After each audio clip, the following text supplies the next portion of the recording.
Almighty God, who in your wisdom and goodness have appointed the offices of leaders and county assemblies for the welfare of society and just government of the people, we beseech you to behold with your abundant favor as your servants, whom you've been pleased to call to the performance of important trust in this republic. Let your blessing descend upon us here assembled, and grant that we treat and consider all matters that shall come under deliberation in so just and faithful a manner as to promote your honor and glory, and to advance the peace, prosperity, and welfare of our country and of those whose interest you've committed to our church. Amen.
Mr. Clerk, could you please take us through the order paper of today?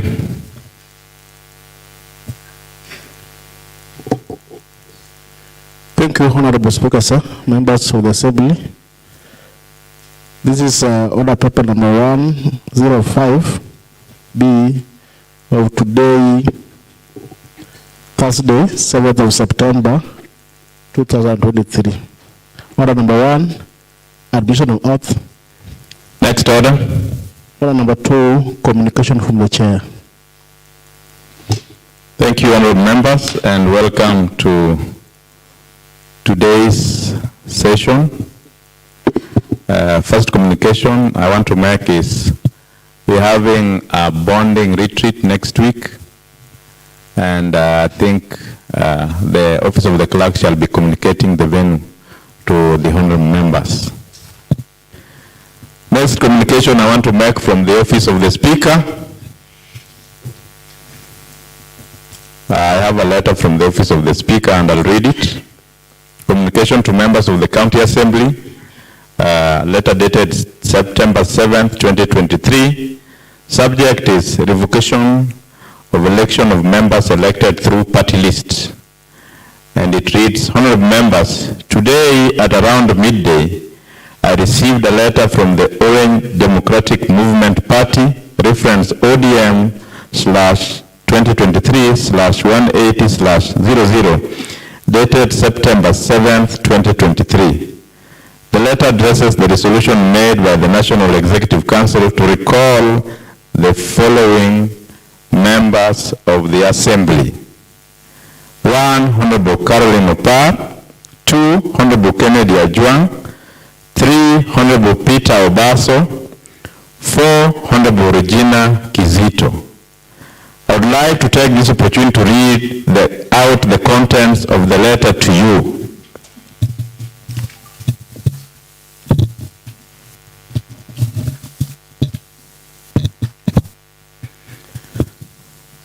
Honorable members, these are the contents of the letter.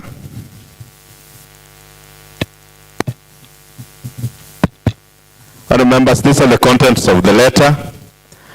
The letter is from Orange Democratic Movement, reference ODM/2023/180/009, September 7, 2023.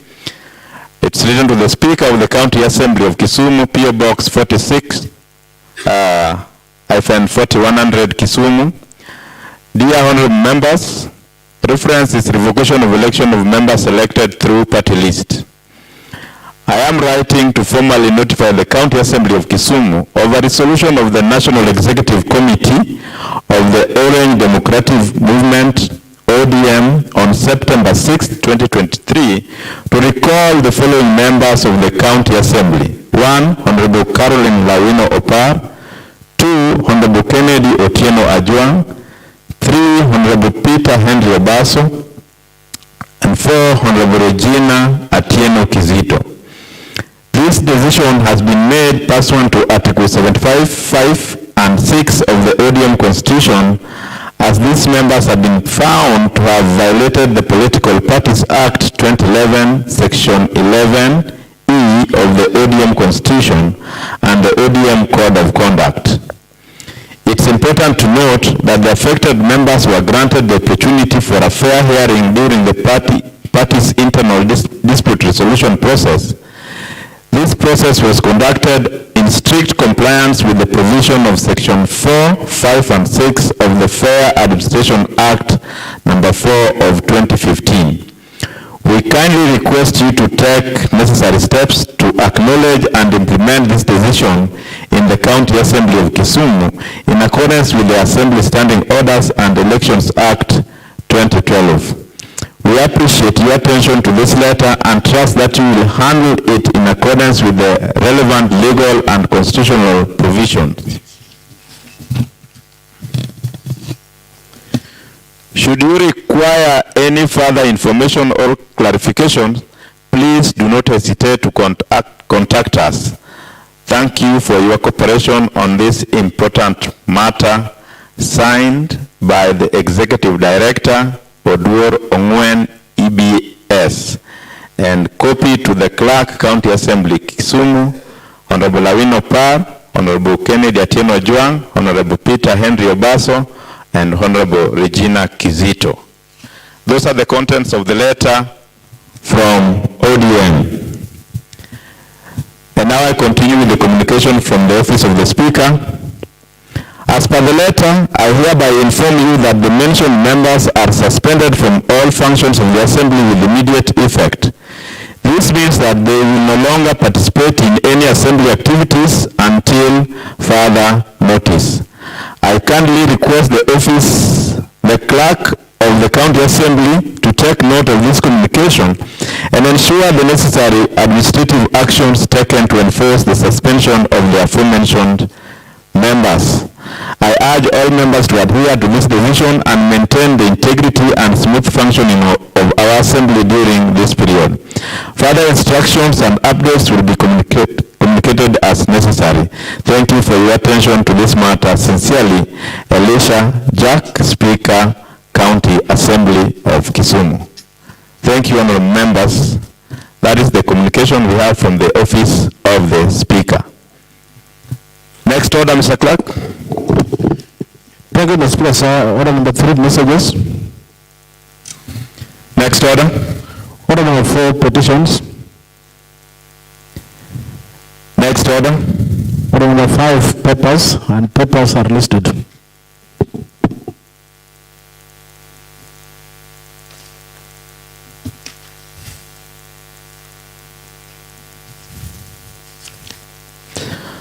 Yes, Honorable Eunice Alando. Yes, where is it? The honorable member for Kubura. Thank you, Mr. Speaker. I want to table a paper on behalf of my chair, Eunice Alando. Thank you.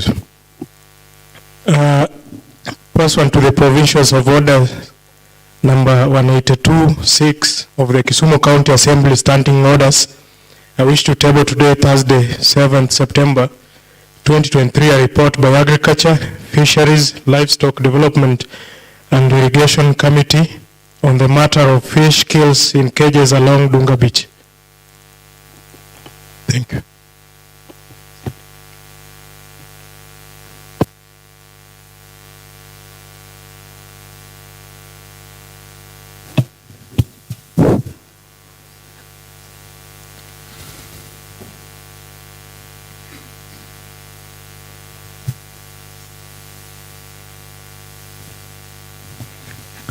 Thank you, honorable members. I wish to acknowledge the receipt of a report on a matter sought in the House by Honorable James Were, MCA Nyalenda B, Ward on fish cages along Dunga Beach from the Committee on Agriculture, Fisheries, Livestock Development and Irrigation.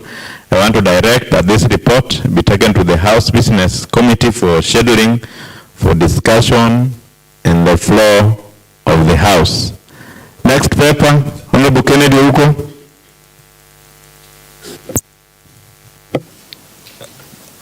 Thank you, Mr. Speaker. Pursuant to the provisions of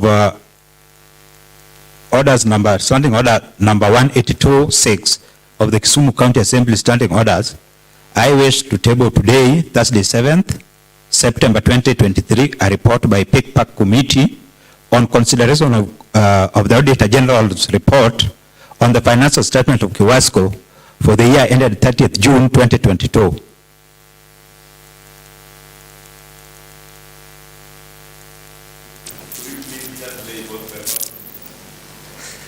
Thank you, Mr. Speaker.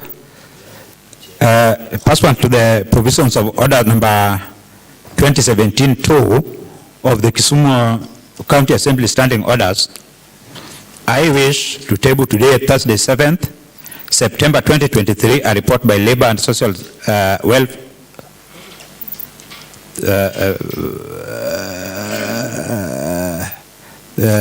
I'm sorry, Mr. Speaker. Pardon. Pursuant to the provisions of order number 182-6 of the Kisumu County Assembly standing orders, I wish to table today, Thursday 7th September 2023, a report by PICPAC Committee on consideration of the Auditor General report on the financial statement of Kisumu County Car Loan and Mortgage Scheme Fund for the year ended 30th June 2021 and the year ended 30th June 2022. Thank you.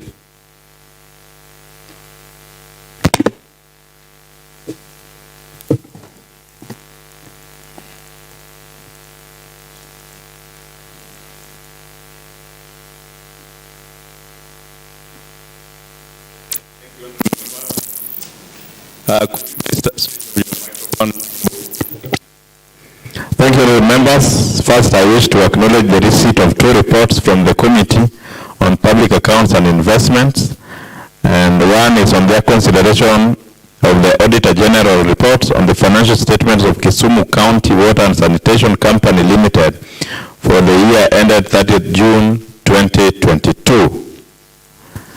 And the other report is on their consideration of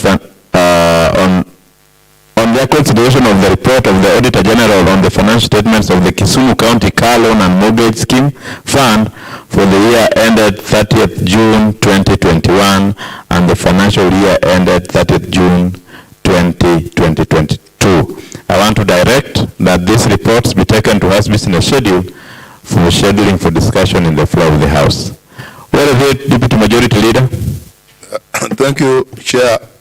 I would wish to lay a paper on behalf of Labour Chairman Honorable Zachary Okoyo. Please proceed. Pursuant to the provision of orders number 217, paragraph 2 of the Kisumu County Assembly standing orders, I wish to table today, Thursday 7 September 2023, a report by Labor and Social Welfare Services Committee on the petition by Mr. William Odedi Ondigo against Rabur Sub-County Hospital on the matter of illegal dismissal without pay. Thank you, Mr. Speaker.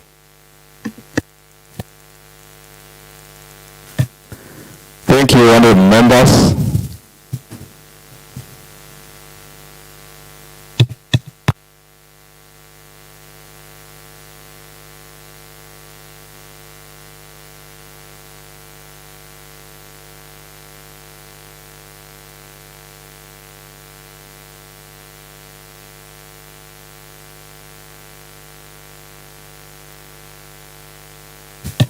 Thank Thank you, honorable members.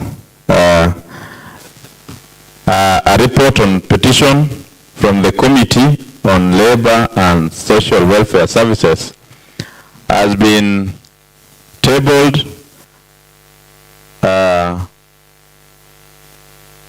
the Committee on Labor and Social Welfare Services, and the petition is on the by William Odedi against Rabur Sub-County Hospital on the matter of illegal dismissal without pay.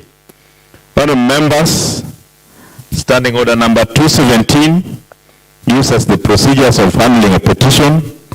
Already the report is out from the committee, and once the report is out from the committee, the report should be sent to the petitioner, and 2, we may allow honorable members to discuss this petition. Having noticed that we just having a copy right now from the committee, I want to direct that copies are available to all members, then they can give their comments on the next sitting of the assembly, and then we can send this petition to the petitioner as soon as possible. Thank you, honorable members. So, Deputy Majority Leader, organize with the committee so that members can have a copy of this petition, whether in soft copy or hard copy, before we have next assembly sitting, so that we can make comments on your petition, then we take it to the petitioner, because that's the procedure. Thank you, honorable members.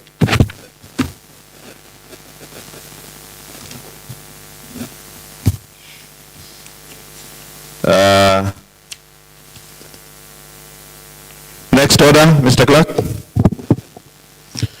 Mr. Speaker, sir, order number 6, notice of motion, and notice of motion are listed in the appendix. Yes, the Honorable Eunice Alando, first notice of motion. Thank you, Mr. Speaker. Still on behalf of my chair, I want to give a notice of motion. Pursuant to the provisions of section 45(1), I wish to give a notice of motion that this House adopts the report by Agriculture, Fisheries, Livestock Development and Irrigation Committee on the matter of fish kills in cages along Dunga Beach. Thank you. Thank you, honorable members. Yes, Kennedy Ouko on the notices of motion. Thank you, Mr. Speaker. Pursuant to the provisions of section 45(1), I wish to give a notice of motion that this House adopt the report of PICPAC Committee on consideration of the Auditor General's report on the financial statement of Kisumu County Executive Car Loan and Mortgage Scheme Fund for the year ended 30th June 2021 and the year ended 30th June 2022. Mr. Speaker, pursuant to the provisions of section 45(1), I wish to give a notice of motion that this House adopt the report of PICPAC Committee on consideration of the Auditor General's report on the financial statement of Kiwasco for the year ended 30th June 2022. Thank you. Next order, Mr. Clerk.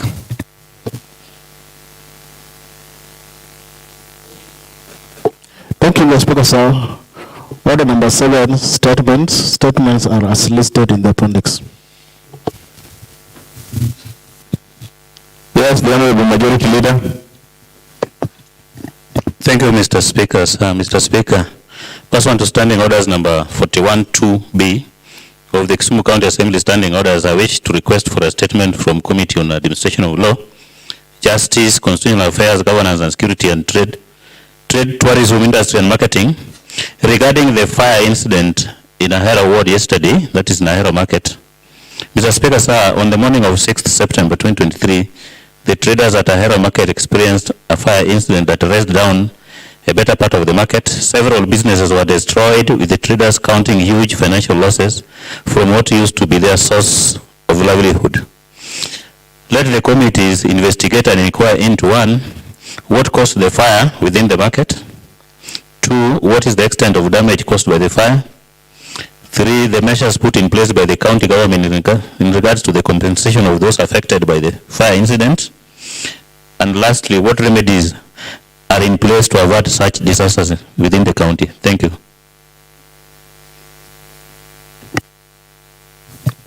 Thank Thank you, Honorable Majority Leader. I want to direct that this statement, I don't know why you don't want to hand it over to the office of the...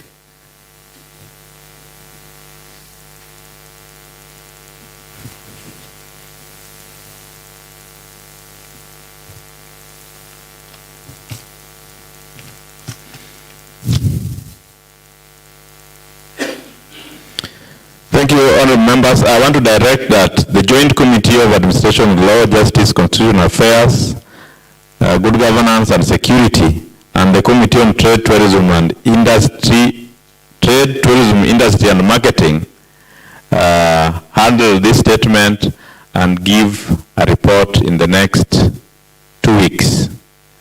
So, honorable members, you know we are going for bonding, and you have that week of after bonding, then the other week you have to bring back a report in the floor of the House with regards to this fire incident at Ahero. So you better start working now, request for special sittings, maybe tomorrow, so that you can handle this statement. Remember your own statements. Yes, where is it, Honorable Bill? Thank you, Speaker. I want to give a statement, a personal statement, Standing Order number 42. Mr. Speaker, we are in a period of rains, and I am worried from the speed that the Special Programs Department is taking, because the last time we tabled an issue like this at the Assembly, we say that we need them to act very fast, but yeah.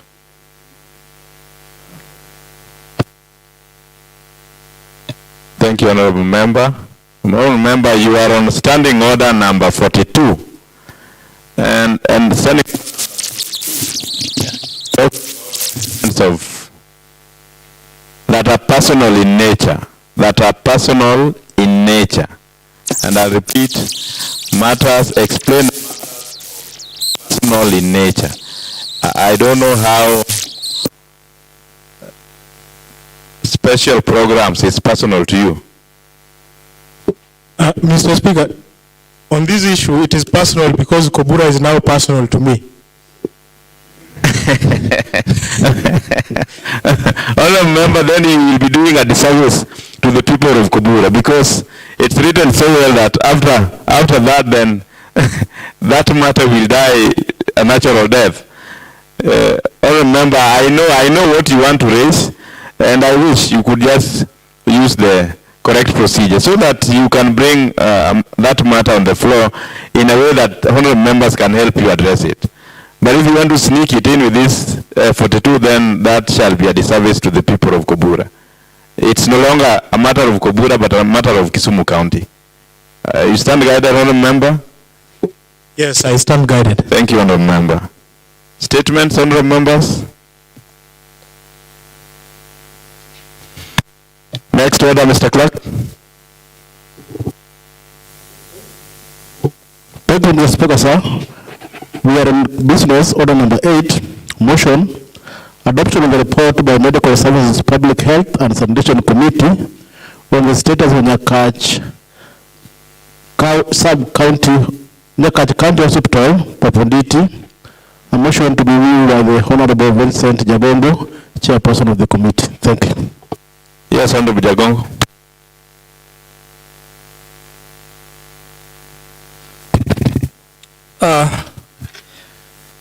Thank you, Mr. Speaker, sir.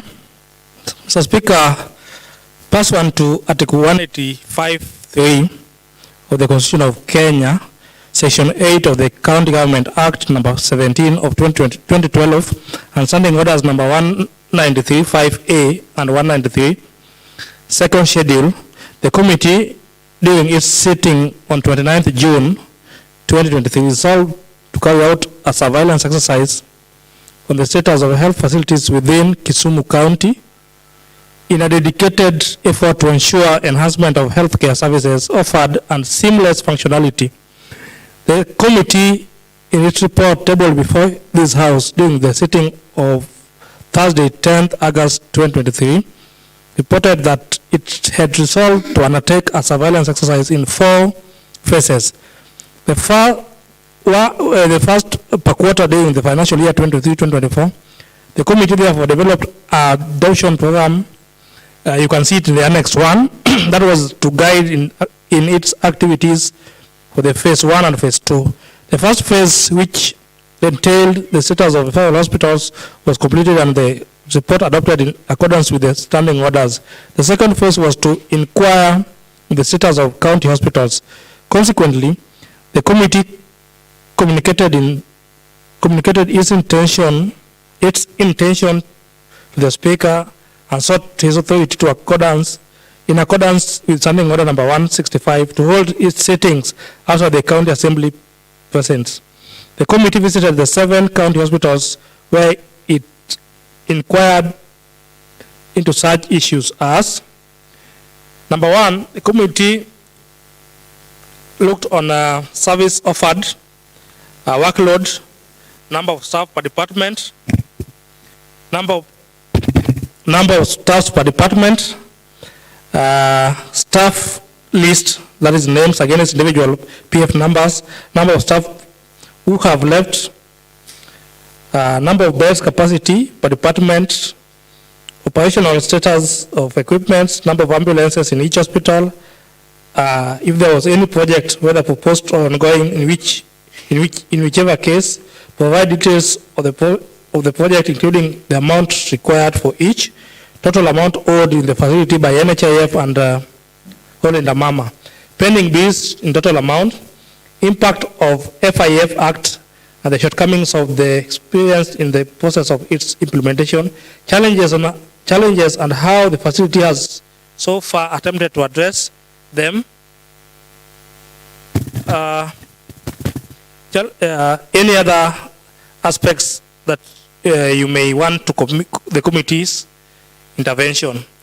Mr. Speaker and members, the committee intention was to bring a comprehensive report on the status of all the 7 county hospitals. However, Papunditi Hospital was found to be in the deplorable state that requires urgent attention, which prompted the committee to have its report presented and sent to the department for immediate action. This report, therefore, is about the status of Nyakach County Hospital, Papunditi, and the proceedings of the Medical Service Public Health and Sanitation Committee during its visit to the facility. Mr. Speaker and members, from the inception of the surveillance exercise to adoption of this report, the committee held 4 meetings, including the one in which the first.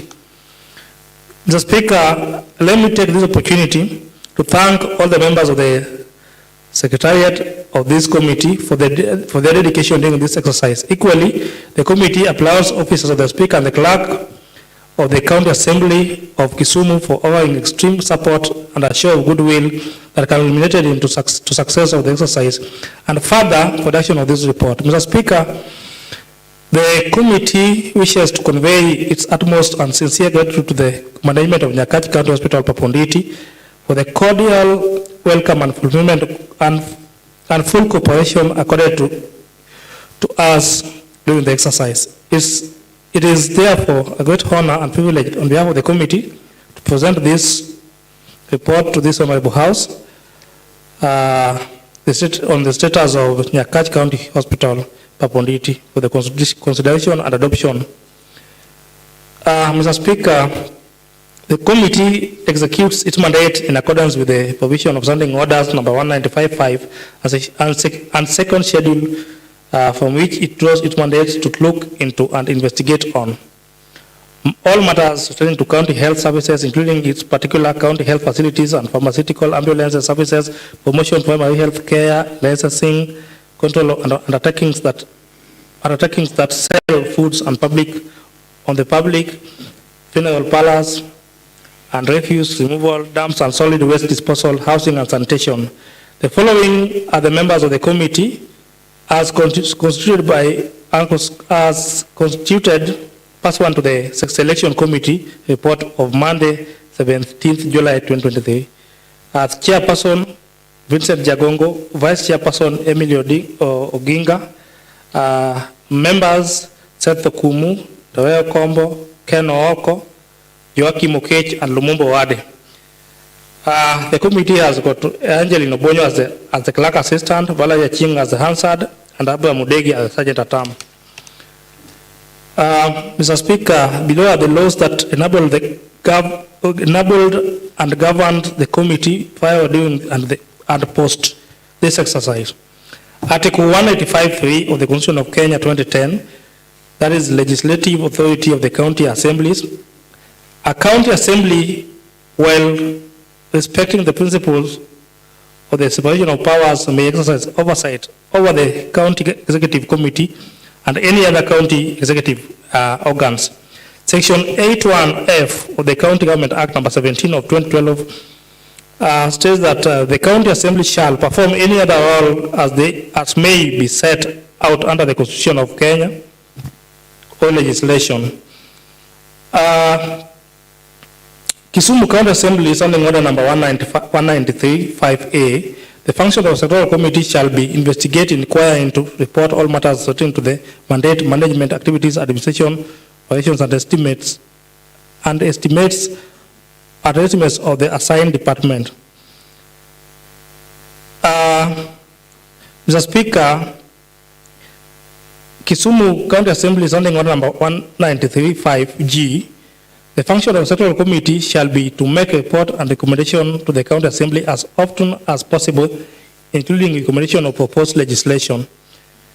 Mr. Speaker, Nyakach County Hospital is a level 4 hospital serving a total population of 16,000 people, and the neighboring sub-counties and some parts of the neighboring counties. The facility is headed by a medical superintendent, Dr. Idon Nyaguti, and other HMT members, that is health management team members. The team was led by MedSoup and the following officers. One, we had Josiah Ongai, who is the hospital administrator, Desmond Nyangaya, who is the clerk in charge of FIF, Victor Ogilo, sub-county medical engineer, and Lilian Kasei, medical officer in charge. The hospital offers different quality services, which include curative, preventive, and promotive and rehabilitation services. The hospital has a total of 12 units, including special units as seen: 1 surgical, medical unit, maternity unit, newborn unit, and pediatrics. The committee established that the facility has a total of 73 staff employed by the county government and 28 who are partners of CHEB, who are contracted. The CHEB is a partner supporting in medical services. These staffs are distributed across different cadres. For optimal operation, the hospital requires 328 staff distributed as shown in the same annexure mentioned here above. In the last 1 year, the hospital has had 9 members of staff who have either voluntarily left, transferred, retired, and 1 who is about to retire, shown in the Annex 5. Despite of this attrition, there has not been any replacement whatsoever. Mr. Speaker, in its current state, the facility has a capacity of 38 beds. However, there is a maternity complex under construction that is expected to accommodate additional of 20 beds. There is a chart there showing number of male wards, number of beds in each unit. Like in male ward, there are 10, female ward 12, maternity ward 8, and pediatric ward 8. Mr. Speaker, on the ambulances, the facility has 4 ambulances, of which 2 are grounded and 2 are working. 1 is old and cannot operate optimally and is thus used for utility purposes. The other one, which was a donation of Kenha, is used for referral services and serving the greater Nyakach County. sub-county. Mr. Speaker, in the radiology department, all the equipment are not working in the hospital due to power surge. The X-ray unit is not working due to power surge, which had earlier affected the machines in the department. There is no dental unit, but the facility has dental chair, which is also not in use. The facility has 2 generators functional and 1 which is not functional. There is a problem with the bigger autoclave machine, being that the facility is growing in need of a bigger autoclave machine. Biosafety cabinet has also worn out and needs a new one. The one currently in use poses health risks to the users. Except for the maternity ward, all the beds in the wards are in bad shape. The facility has got a few delivery sets. The facility has NHIF claims of 1.470 million, which has not been paid to date. On the pending bills, as at 30th June 2023, the facility was owing its suppliers a service and service providers a total of 7,633,310, as shown in the table below. The one for food, medical services, non-pharmaceutical supply, laboratory supply, electricity, maintenance of motor vehicle, and publishing and printing. Cleaning and cleaning items, other fuels, stationaries, general office supply. The figure is shown in the table. Mr. Speaker, there is an ongoing maternity theatre complex. This is a Kenya devolution support project supported by the World Bank at a total cost of 56 million, and payment of up to 44 million has been made to the contractor. The project was expected to be completed by September last year, but is yet to and still need changes which were recommended by the users. The incinerator, that on the issue of the incinerator, that there was a proposal in the budget of putting up an incinerator to the facility, which is soon starting. The project cost was estimated as 7 million. The project is expected to be operational by December 2023. Mr. Speaker, some of the findings and observation are that the building under construction appears, that is the complex, maternity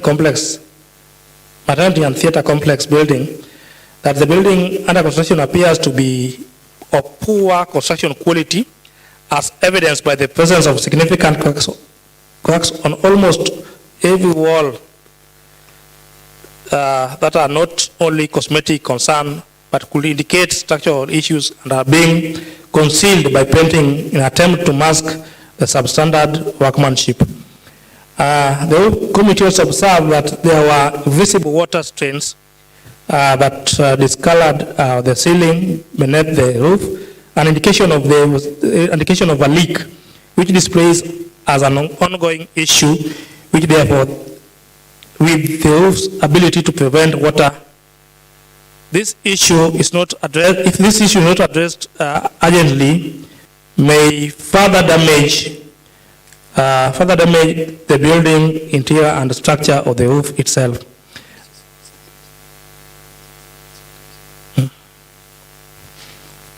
The pictures are also attached in the report. I think members can see from your gadgets. There was also an observation that the extensive cracks and the transverse wall from walls to the roof, coupled with other observable indicators of poor construction, this was raising alarm concerns about the overall structure soundness of the entire building. There is likelihood that the building will be declared condemned upon completion, as the severity of the cracks and the potential structural disability they imply could render the building unsafe for occupancy. Another observation was that the gutter of the building is almost falling off, indicating lack of attention to detail during construction and the potential use of substandard materials during the construction process. Another observation was that the standard doors installed in the building do not meet the standard expected for the maternity facility. Members, we all know that in theater and maternity, there are specific doors that are being used for such kind of building. But the one that was used was substandard. And this one raises concerns about the meticulousness of the construction and suggests absolute disregard of the user's need.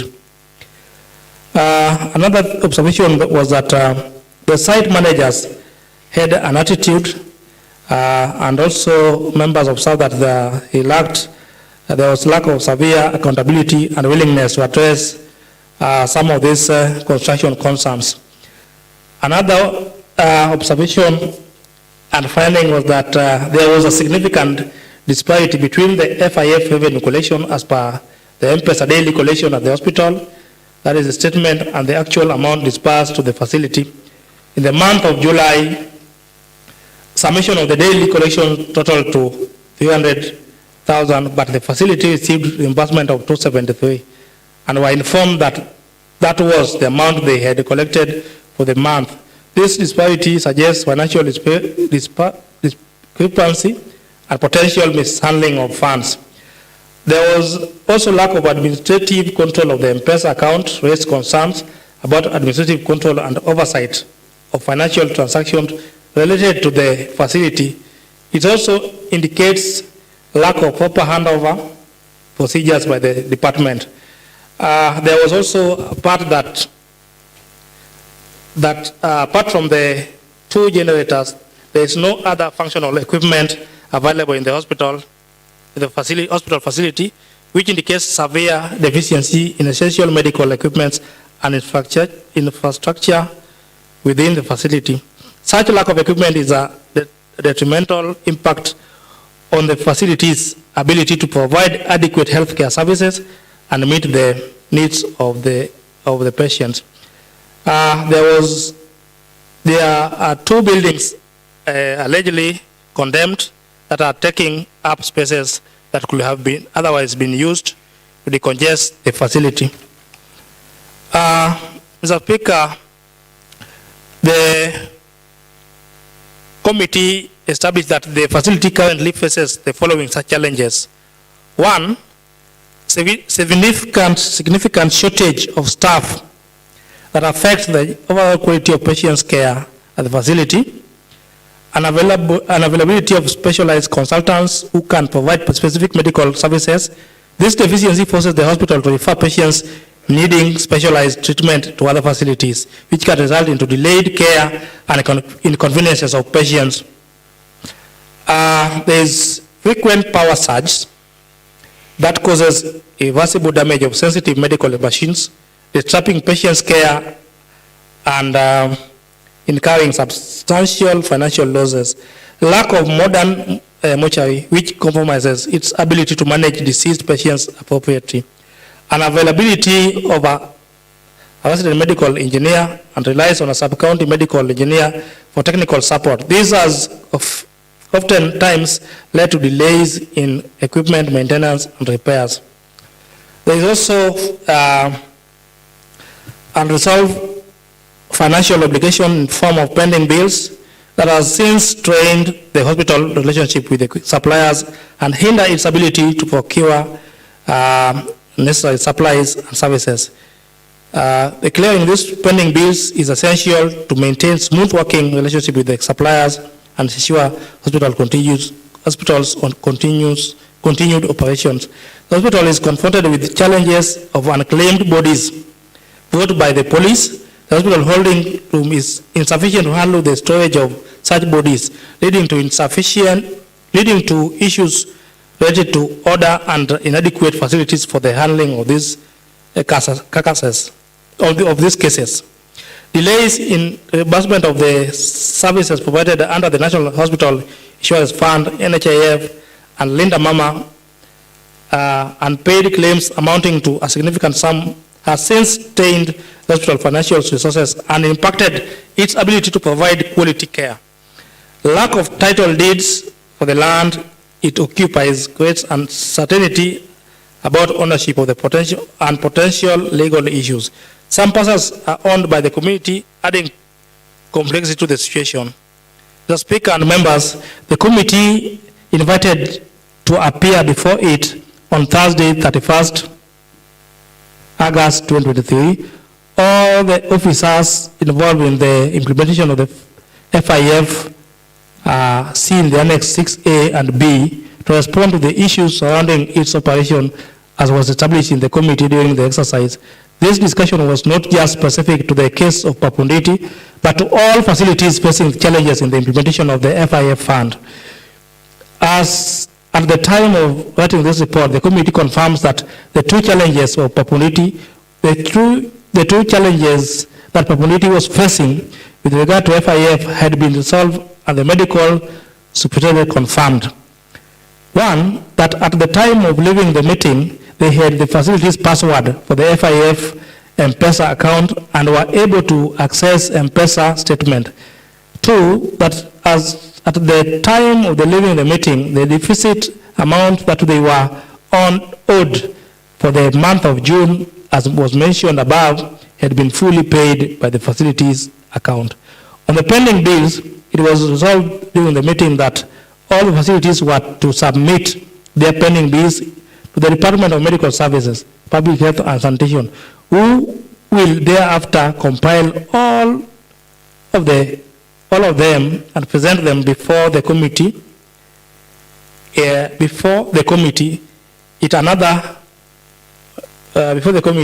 In another meeting that was to be held in 2 weeks' time, together with the Department of Finance and Economic Planning to discuss payment of the same. The Speaker and members, for the overall functioning of effectiveness of healthcare facilities in Kisumu County, the committee recommends that the Department of Medical Services, Public Health and Sanitation ensure posting of consultants and resident medical engineers to Papunditi Hospital, because having an in-house consultant with expertise in various medical fields will significantly enhance the hospital ability to offer comprehensive healthcare services. Two, a resident medical engineer will be better equipped to address immediate technical issues and ensure the hospital medical equipment is functioning optimally.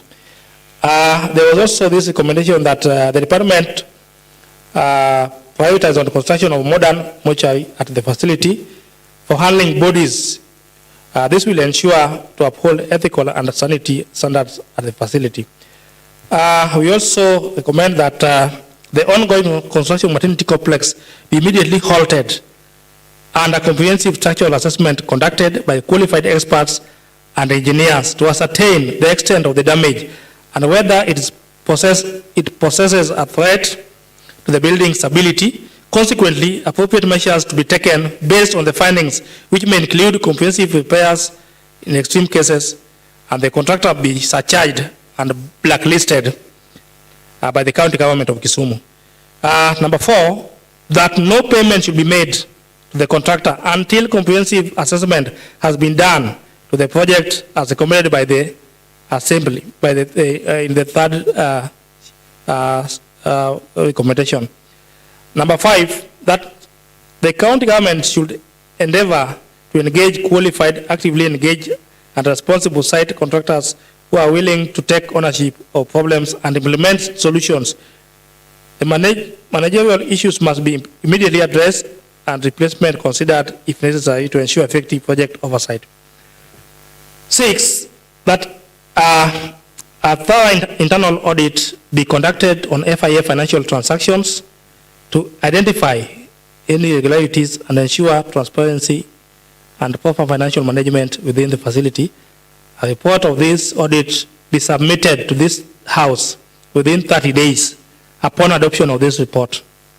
Number 7, that the Department of Medical Services, Public Health and Sanitation prioritize procurement and installation of necessary medical equipment at the facility to enable it to provide quality care to its patients.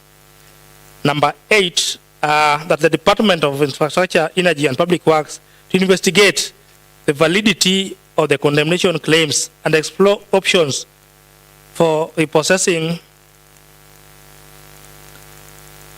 or demolishing the two structures to optimize the use of available space and enhance the facility operational efficiency.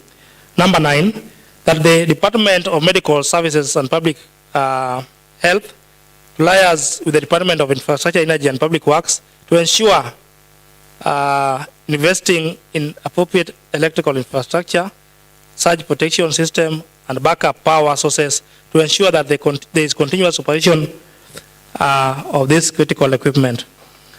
Last, that the Department of Medical Services should liaise with the Department of Lands, Housing and Physical Planning and Urban Development to provide legal and administrative interventions to establish clear ownership and secure the hospital long-term presence of the land. Mr. Speaker and honorable members, it's now my pleasure on behalf of the committee to present this report of the Medical Services Public Health and Sanitation Committee on the status of Nyakach County Hospital, that is Paponditi, to this honorable house for adoption. May I call upon Honorable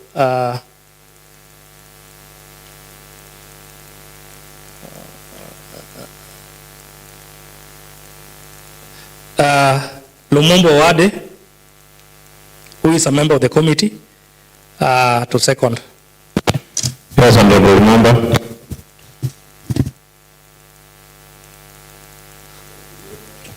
Chair, much as I stand to second, I'd like to give my views regarding the report by the Honorable Chairman for Health. Mr. Speaker, it is true that that report reflects what we found on the ground. However, the recommendations made, Mr. Speaker, it would be very, very prudent to ensure that those recommendations are followed. More so, the state of the new building should be taken very, very seriously. Because, Mr. Speaker, if that is not done, the public money will go to waste. Already the building has not been used, but it is in a very dilapidated situation. It is now our duty as members of this House to stand firm and ensure that the public money is put to good use. I support or second the report. Thank you, Mr. Speaker.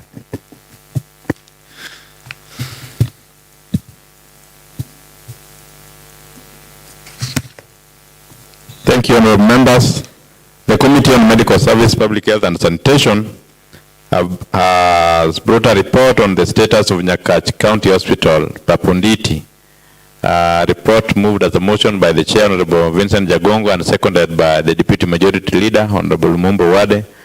And now I propose to put a question that we open this report for debate.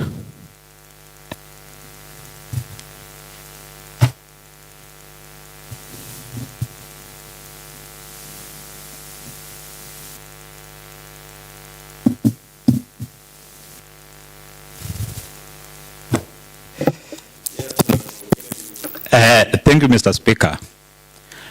First, I would like to commend the committee for the kind of work they did.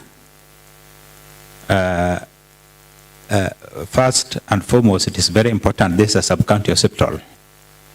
And for a facility to qualify as a sub-county hospital, there are several factors to consider. And I find that we have failed in some way or the other.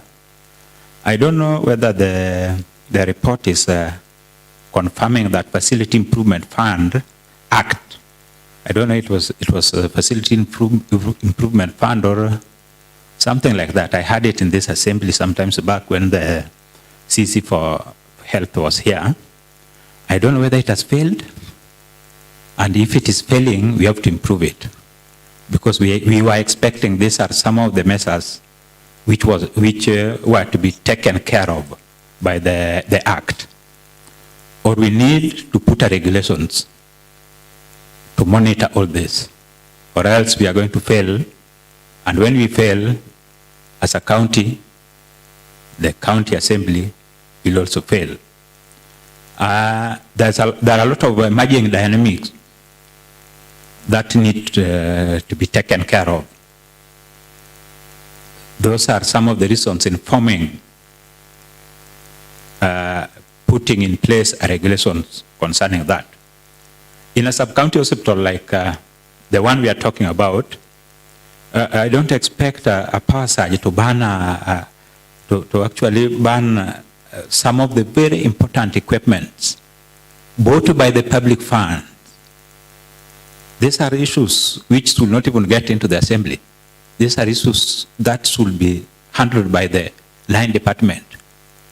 And I'm surprised we don't have medical engineers.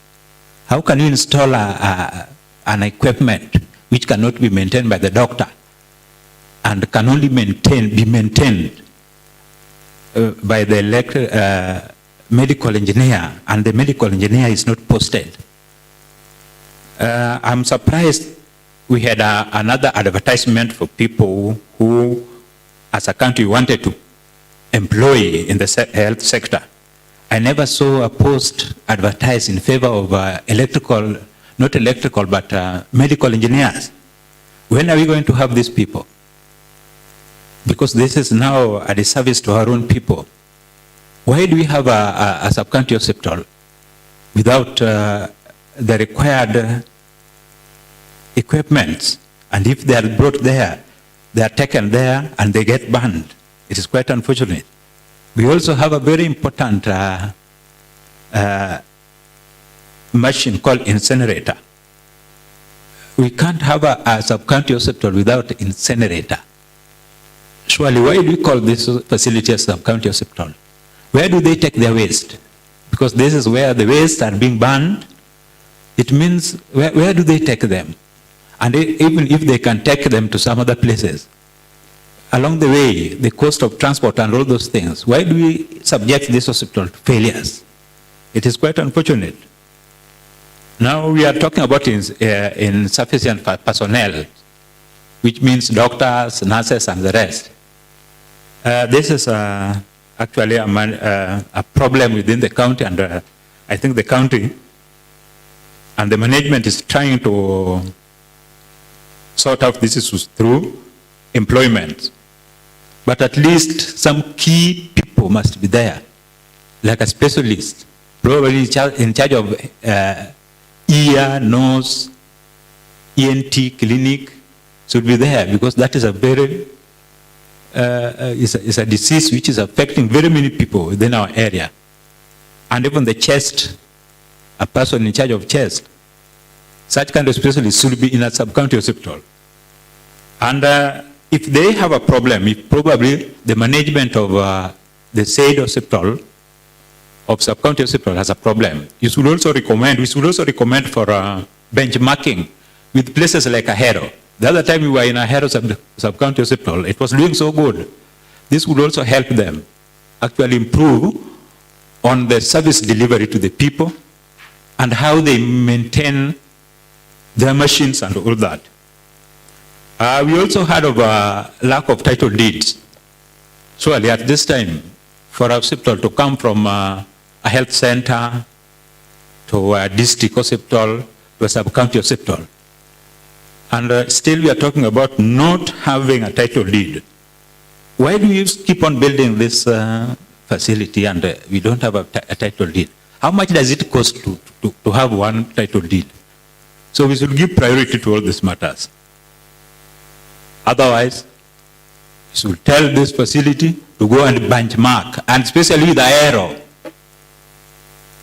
It is doing good there, and we confirmed very clearly. Thank you, Mr. Speaker.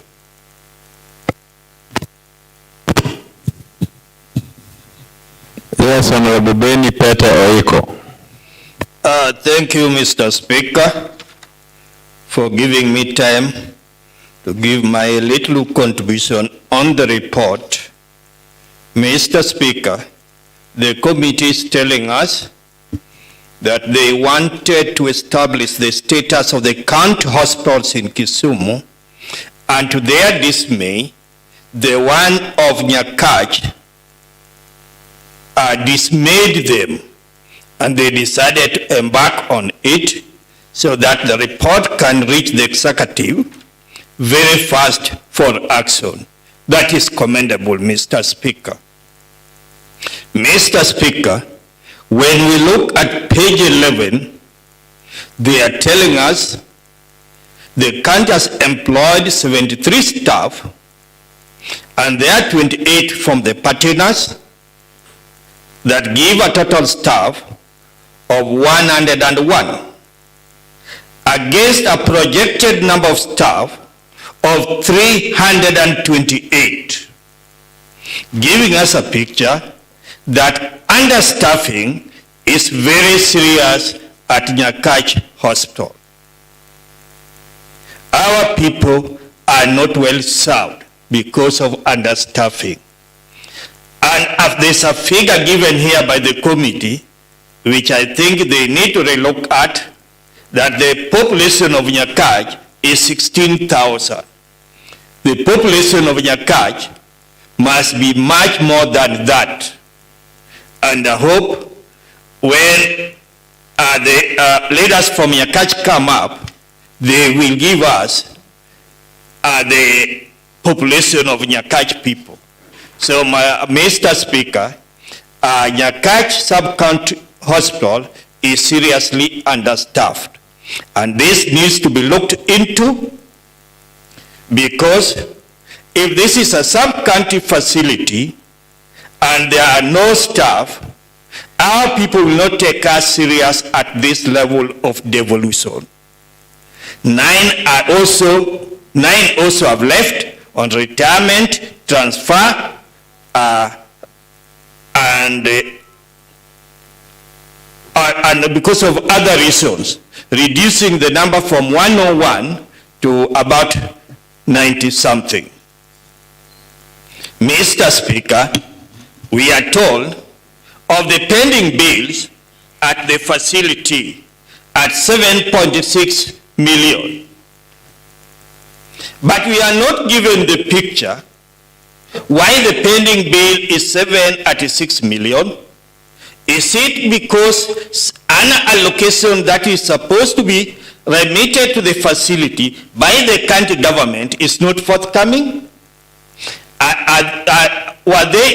Should they ought to have collected a lot of money from National Hospital Insurance Fund, from Marwa, for their operations, or they are operating above what they collect? This one, the committee should have highlighted. Why there is a pending bill of 7.6 million against an income of 1.4 million. The committee needs to address that. Then we are again being told there's a World Bank project of 56 million, which should be nearing completion, because 44 million has been paid towards this project, leaving about 12 million. And when the committee went there, they condemned this project, the workmanship. The project is collapsing, Mr. Speaker, and they are not telling us who the project manager is. Is the project manager an employee of Kisumu County? Or because this is a donor-funded project, is from the donor or from the national government? We need to know this, so that when we make a decision that the project manager has failed us, we can now conjure up why that has happened. The committee also needs to explore that and tell us why They have condemned the project manager for shoddy work. Is he someone from the county government, or where is he from? Mr. Speaker, when we look at this report, there's the Facility Improvement Fund, whose operation is also not clear. At the end of it, they expected 300,000, they received 273,000, then their balance was remitted to the facility later. And that at the initial stages, the facility is not able to monitor its own collection through its M-Pesa. Mr. Speaker, this is a problem that is faced in most of the health facilities in Kisumu County, and the committee should discuss it thoroughly with the finance department why that is happening. You cannot collect a revenue in the facility where you are in charge. You don't know the total collection. Then another boss at the far end is the one who knows what the total collection, and what he gives you is the one in control. This needs to be addressed, Mr. Speaker. Mr. Speaker, in overall, we need to address the problems ailing our health facilities, because health services are very important to our people, and when we don't pay attention to matters of health services, we shall be paying lip services to our people. And with those few remarks, Mr. Speaker, I hope the areas highlighted will be addressed by the committee.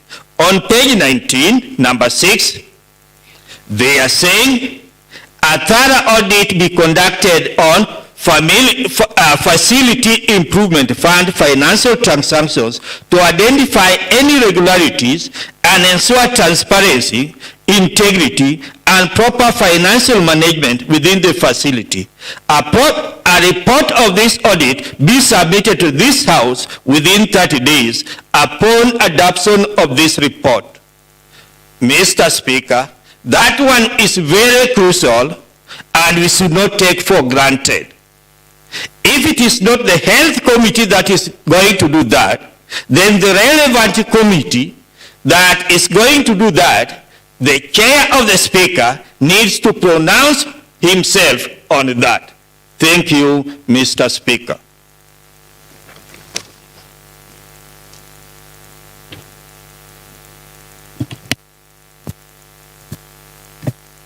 Yes, Honorable Member for Kubura. Thank you, Mr. Speaker. Reading the report, I only want to comment on one issue that has been serious in this county.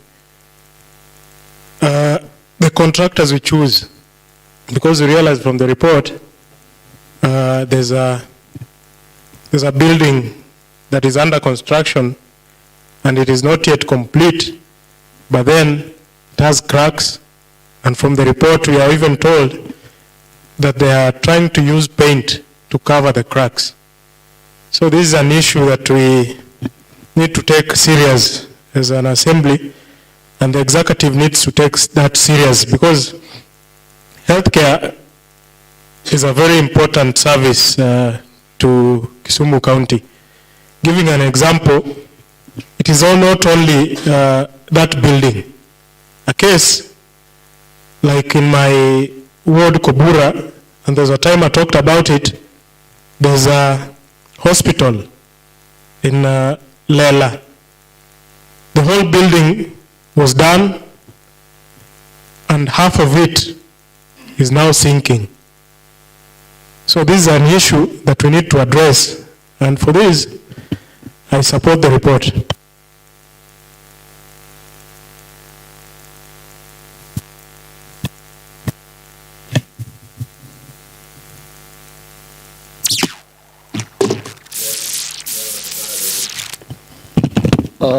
Thank you, Mr. Speaker, for this opportunity. As Mr. Speaker, I want to agree with the committee on the findings that I've made in the Nyakach Sub-County Hospital. Mr. Speaker, if you look at the report, some of the things are left hanging or loose in that the committee has found the problems, but they're not advising on how we are going to fix the problems. Mr. Speaker, if you are aware, or I bring to your attention, that the maternity complex we're talking about was brought up after demolition of Nyakach Cultural Hall. That was very monumental to our people. And since this was done, it's almost 5 years since the project was initiated there. Nothing is going on. All other sub-county hospitals and sub-county hospitals are up and running. The likes that were done like Hombewa, those are on and they're working. This one for Nyakach, even before initiation, is already collapsing because there's little or no supervision by the county concerned department. Mr. Speaker, are looking at that project with a very big eye, because as a sub-county, the two major projects that are in the sub-county are the maternity complex and maybe Papunditi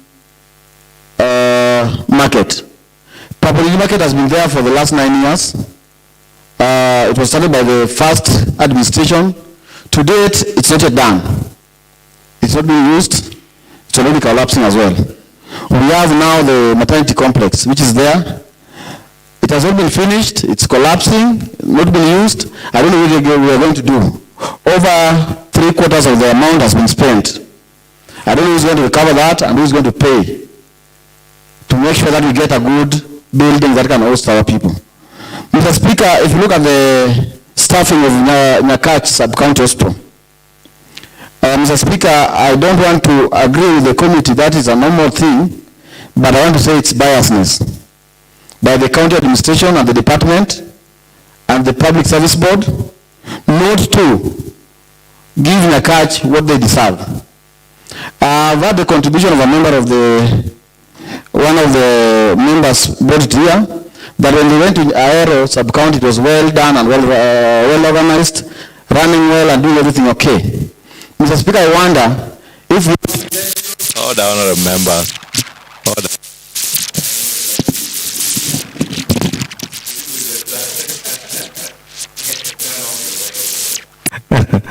I know you like being sensational in your submission, but I will not allow you to go with matters that are not presented in this report, especially when you are mentioning Ahero. I know the honorable member representing Ahero is here, and we are with him in that hospital. So just restrict yourself to matters that is in this report without mentioning things that are not factual. Thank you, honorable member. Thank you, Mr. Speaker, for the guidance. Allow me to use my experience as well in this county and submit that it is only Nyakach Sub-County Hospital among the many hospitals in the sub-counties that is seriously understaffed. Seriously understaffed.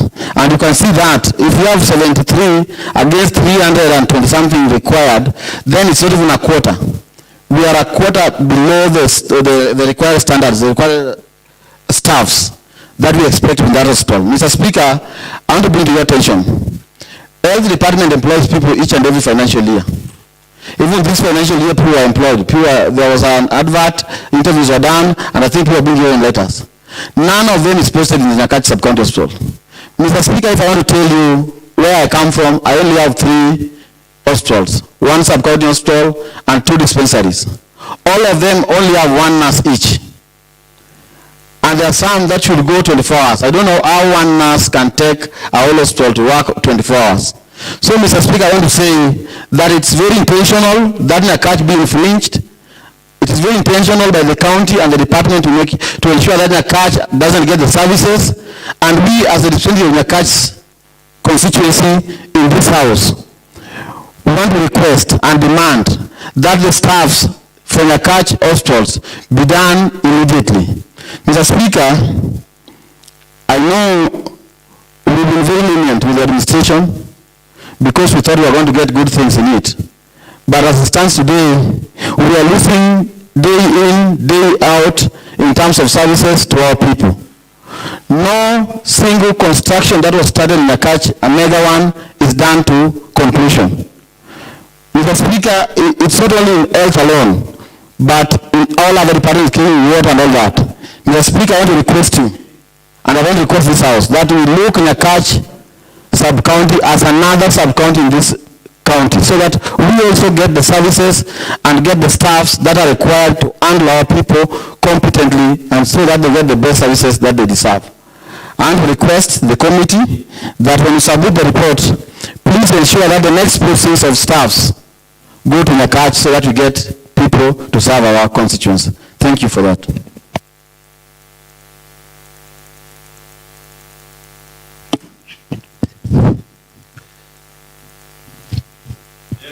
The honourable member for Railways.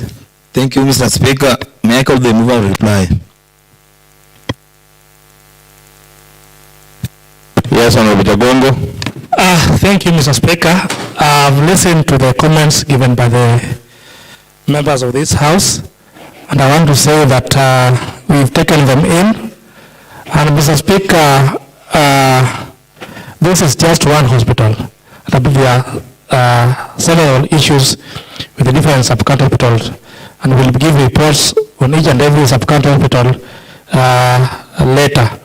Mr. Speaker, I want to say that the Department of Medical Services, and I want to urge them that they be keen with the Papunditi within that hospital, because I believe even though the money is not from the county government, the money is from the donor funding, but the work that was done there is substandard.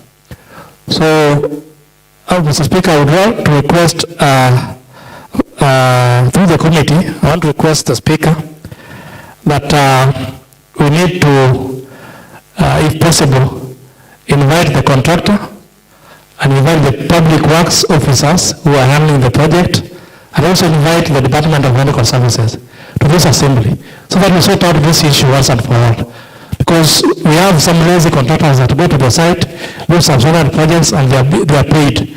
So I think this one should serve as a lesson to the other contractors. Let us invite them here, interrogate them in this assembly, if you allow that, Mr. Speaker. Otherwise, I want to thank all of you for the contribution, and we're looking forward to improving health services within Kisumu County through this committee. Thank you. That's business.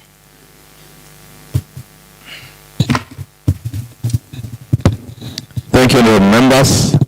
Report from the Committee on Medical Services, Public Health and Sanitation on the status of Nyakach County Hospital, Papunditi, has been moved as a motion by the Honourable Chair of the Committee, Honourable Vincent Jagongo, seconded by the Honourable Deputy Majority Leader, Honourable Mumba Wade, debated by the Honourable members, and it's time to put question for adoption. And now I put the question that as many as of the opinion that we adopt the report on the status of Nyakach County Hospital, Papunditi, as many as of the opinion that we adopt this report say aye. As many as of the contrary opinion say nay. Other members, the ayes have it. And the report from the Committee on Medical Services, Public Health and Sanitation on the status of Nyakach County Hospital, Papunditi, has been adopted today, the 7th of September 2023 at 16:01 hours. And I want to direct honorable members that this report, together with the vellum of today, be submitted to the Department of Health for action, for immediate action. Thank you.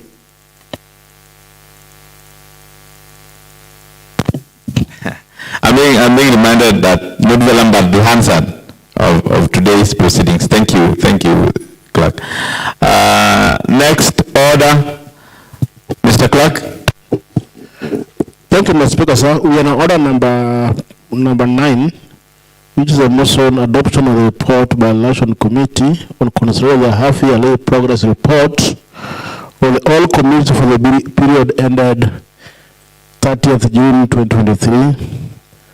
A report which was moved yesterday by the Honorable Moses Ochele.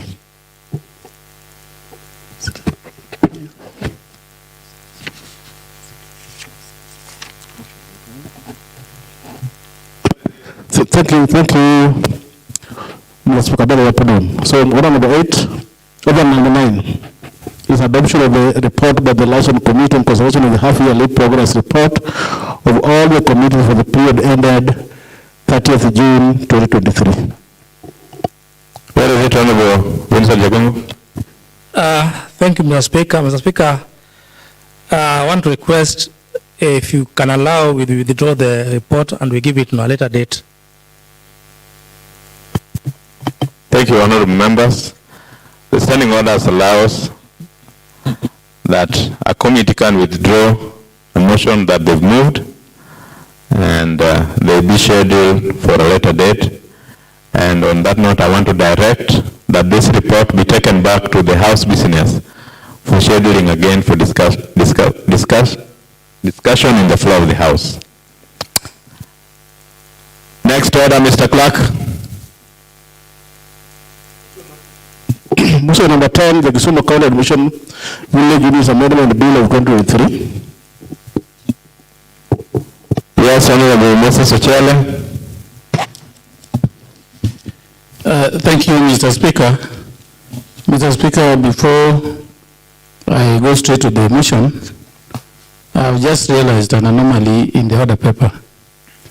And the order paper is a record of the House, Mr. Speaker. And down there you realize that your name is indicated. So I want it to be corrected in answered. Thank you, Honorable Member. That has been corrected and you're going to do it that.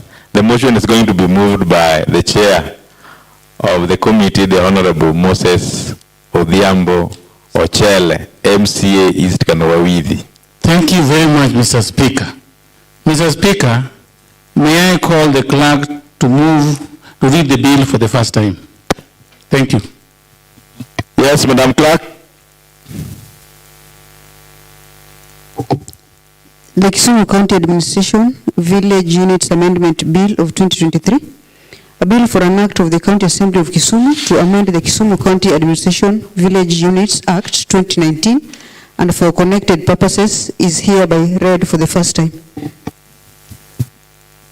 Thank you, honorable members. Now that the Kisumu County Administration Village Units Amendment Bill 2023 has been read for the first time, I want to direct that this bill be taken to the Committee of Justice, Legal Affairs, Good Governance, and Security for processing, public participation, and all other processes that are pertained to the bill. So, honorable members, we are giving you up to a maximum of 21 days from today to submit a report on this bill. Next order, Mr. Clerk. Thank you, Mr. Speaker, sir. We are at order number 11, motion, adjournment of the County Assembly plenary sittings until Tuesday, 19 September 2023. A motion to be moved by Honorable Majority Leader. Yes, Honorable Majority Leader.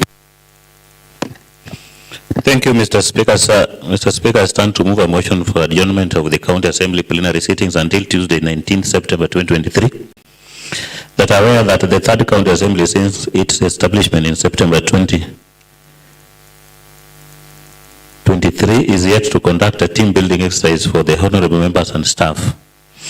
Aware that team building is an effective strategy for the County Assembly to cultivate an effective corporate culture where the honorable members and staff enjoy coming to work, trust each other, and collaborate easily. Further aware that creating a strong legislative team goes beyond merely striving to fulfill our constitutional mandates and having competent employees, it is helpful to explore the next step of focusing on how to bring both honorable members and staff together and transform them into a productive team. Cognizant that the County Assembly leadership in consultation with the County Assembly Service Board has resolved to conduct a team building exercise for the Assembly on 11th to 15th September 2023. Now, therefore, I wish to pray that this House, pursuant to Standing Orders number 25, Part 3, resolves to adjourn its plenary sittings to Tuesday, 19th September 2023, to allow the County Assembly to conduct the team building exercise.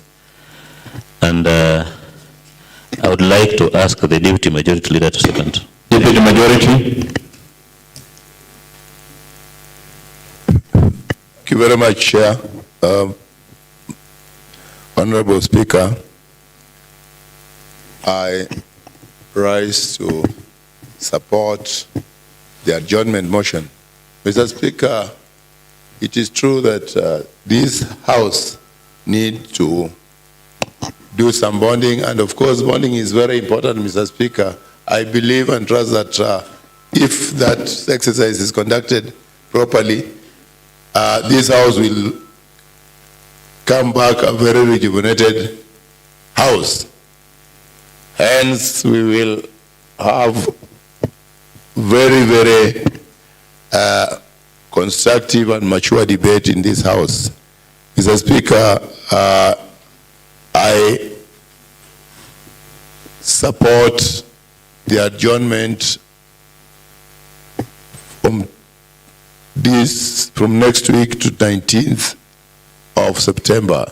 Thank you, Mr. Speaker. Thank you, members. A motion of adjournment of the County Assembly plenary sittings until Tuesday, 19th September 2023 has been moved by the Majority Leader, seconded by the Deputy Majority Leader, and I propose to put a question that we open it for debate.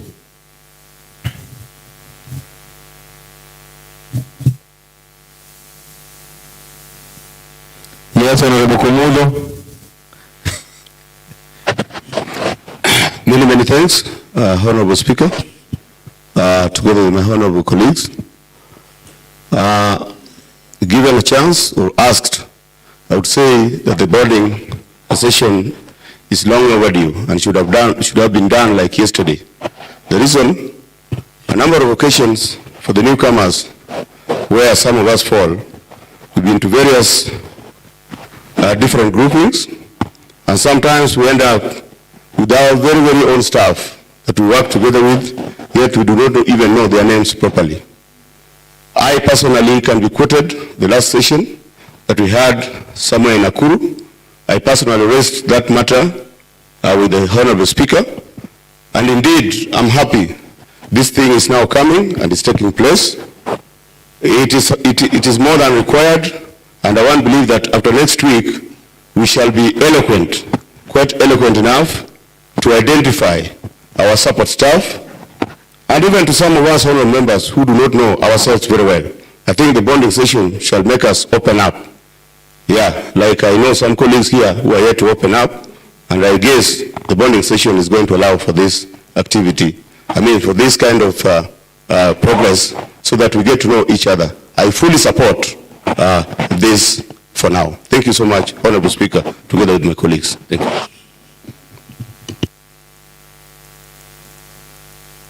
Yes, the Honorable Member Emily Anya. Thank you, Mr. Speaker. I'd just like to put in a word on the motion. I want to appreciate your office for coming up with this initiative of bonding. I know it's long overdue. It's close to a year since we were sworn in. And just a few weeks ago, we were in Nakuru for CASA. I just realized that I don't know the staff. I remember I met one of the account clerks that I usually communicate with every day. Not every day, but regularly. And I couldn't identify him. And I felt that there's something lacking. And I know after the bonding, we are going to be able to work as one team. I appreciate you for coming up with that. Thank you.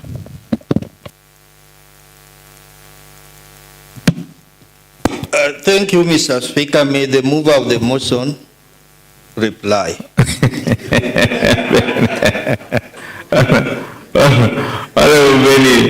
The laughter seems to have left some people who wanted to contribute. So I want to give the honorable member for Southwest Nyakach, Honorable Adolim. Thank you, Mr. Speaker. I stand to support the motion that we adjourn for bonding session with the staff and members. Mr. Speaker, as per your earlier communication, I want to request the House that they approve that the 4 members that you read their name be part of our bonding when we are going to do the bonding, because some of them actually works for the party more than the members that are seated here, and they have been read not to be part of this assembly. So I want to put my request as we go for the bonding that we have everybody on board and they be allowed to bond with us. Thank you.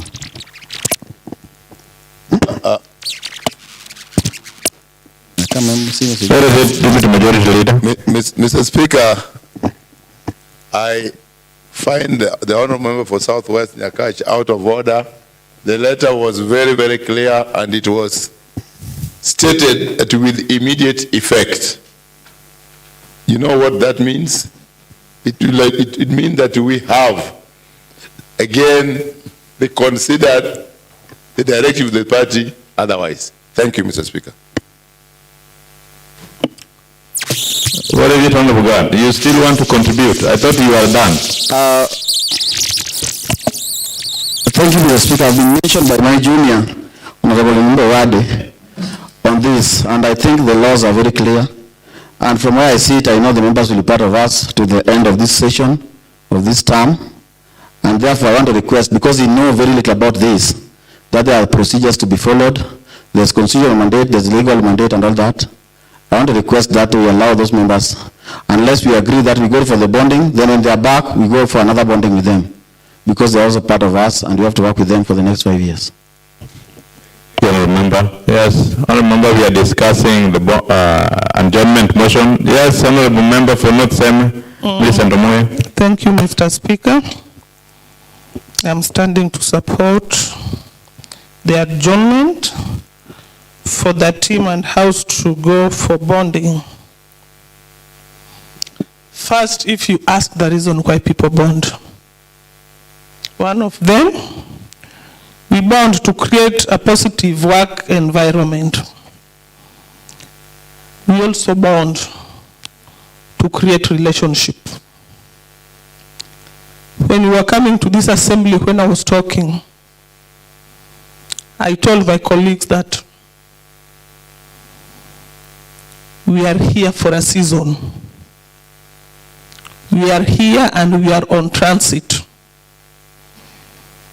Today I might be happy and talk of what I'm seeing here. But come 2027, I don't know which people will be in this parliament. I would wish and request that let the bonding take place. And I'm praying so much that let the bonding create a positive impact to this assembly. Thank you so much.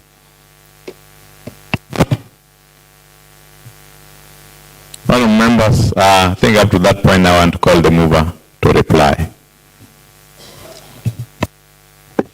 Thank you, Mr. Speaker. Mr. Speaker, I want to thank the members that have contributed that we proceed for the bonding session.